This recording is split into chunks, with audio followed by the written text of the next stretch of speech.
They just can't stop these fires. Caldor fire explodes as California's already nightmarish fire season drags on. Cache fire in Lake County causes evacuations in Clear Lake. An unprecedented wildfire southwest of Lake Tahoe has exploded dramatically, forcing thousands to flee their homes in late-night evacuations and prompting the emergency closure of a national forest as firefighters struggle to catch up with the blaze's overwhelming spread. In just 4 days, the Caldor fire has charred 62,586 acres in El Dorado County, burning through the 1,200-person town of Grizzly Flats and encroaching rapidly on other small communities nestled in the Sierra foothills. At least 2 civilians have been injured so far. The fire's sudden growth took many by surprise. Linda Blaylock said she knew a wildfire was burning, but when she went to bed Monday, it still seemed to be keeping its distance from her house in a rural area near Pleasant Valley. She didn't expect sheriff's deputies to beat on her door early that morning, yelling, "Fire's here. Fire's coming." It ran. "It just exploded overnight," she said. She was shocked to see the fire cresting the ridge near her house, with flames so intense it looked like a tornado. By Tuesday evening, she and her 12-year-old daughter, Raven, and their cat, 2 dogs and chicken had evacuated to a shelter 10 miles northeast in the town of Placerville. "We figured it was time to go," she said. On Wednesday, U.S. forest officials closed the entirety of the El Dorado National Forest southwest of Lake Tahoe. Caltrans also warned that portions of Highway 50, the main route into South Lake Tahoe, could be shut down suddenly as communities from Camino to Kaibas along the fire's northern flank were told to leave. With 1 million acres burned statewide so far this year, the earliest California has ever reached that milestone, and months to go before fire season hits its traditional October peak, this year is likely to rival, or be even worse, than the nightmarish summer and fall of 2020. "They just can't stop these fires," said Craig Clements, director of San Jose State University's Fire Weather Research Lab. "It's super dry, it's going to burn super hot, and the more heat release from a fire, the more explosive and faster it's going to spread. Changing wind directions and swirling smoke have made it very challenging to predict conditions," said National Weather Service meteorologist Bill Rash.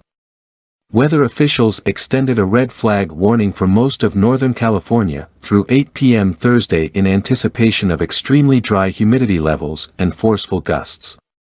Winds were expected to reach about 25 miles per hour over the Caldor fire itself through Thursday, but could top 50 miles per hour along Northern California's highest ridges and hilltops. The Caldor fire has expanded so ferociously that fire officials have struggled to estimate its size, let alone damage to homes and businesses, in real time. El Dorado County Sheriff's Office spokesperson Sergeant Eric Pomberg could not estimate the number of homes burned in Grizzly Flats, which marked the second Northern California town to burn after the Dixie Fire leveled the town of Greenville 2 weeks ago. When asked if the fire's quick growth had proven challenging, he acknowledged that beefing up fire and law enforcement personnel doesn't happen over 20 minutes, it takes a couple days to get everything set up logistically and ready. "Nobody is looking forward to something like this, but obviously once it happens, we put our systems in place and request aid," he added. Still, it was not clear how many firefighters were assigned to tackle the blaze.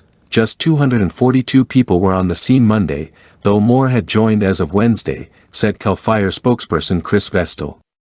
Several orders for more personnel and equipment remained open as CAL FIRE shuffled resources between wildfires statewide.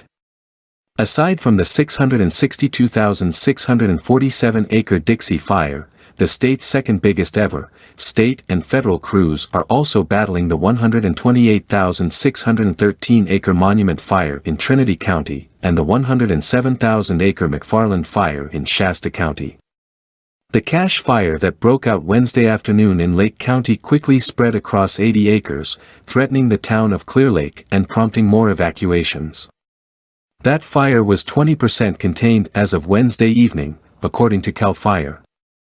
Vestal said that the combination of extremely dry fuel beds and sharp winds have quickly pushed the Caldor fire into the same pattern as Dixie and others burning across the state. "What we're seeing here is to be expected given the super low fuel moistures we have," they're at a level that's about 2 months ahead of schedule, Bestel said.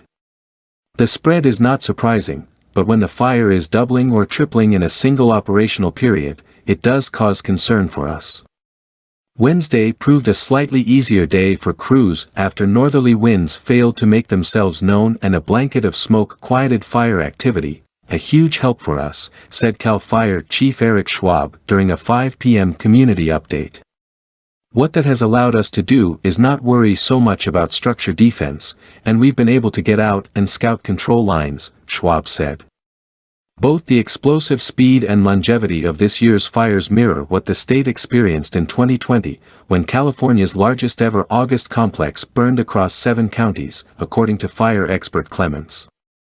The Dixie Fire in particular, he said, should be pretty alarming to people. For more than a month, fire crews have struggled to get the upper hand on the Dixie Fire as it has spread through Butte, Plumas, Tehama and Lassen counties, challenged by unpredictable weather and difficult terrain. All week, overnight winds and low humidity have offered no relief along the fire's western flank, with spot fires continuing to threaten containment lines. On the eastern side, flames have progressed quickly toward Kessler Peak. It's usually not until the month of October that the Santa Ana and Diablo winds typically pick up, spawning blazes that rival the Dixie Fire, but given the conditions of the rain-starved fuels this summer, we are seeing these huge fires starting much earlier in the season and lasting for weeks, Clements said. These fires are big on days without the wind, they're big on days with the wind, and it leads to the idea that we're really getting a lot of impact from the fuels, Clements said.